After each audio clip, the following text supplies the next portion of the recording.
जोहार छत्तीसगढ़। छत्तीसगढ़ी आवाज के बूता करे लइका मन ला मोर एक संदेश है।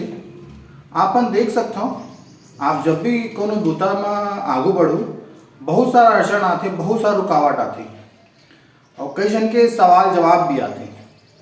ता अभी जो छत्तीसगढ़ी आवाज के बूता है वह अभी मेहनत करे के समय है।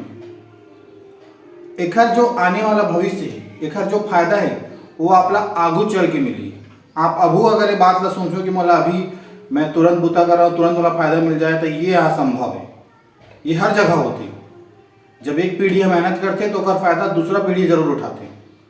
तो छत्तीसगढ़ी आवाज भी नहीं, हमन अपन आगू अवैया पीढ़ी पर छत्तीसगढ़ी आवाज के लड़े लड़थन और छत्तीसगढ़ी ला आगू बढ़ाए के बूता हमन कर सकतन, कोई दूसरा नहीं कर सके। तो छत्तीसगढ़ी लइका मन ले बात ला समझना है।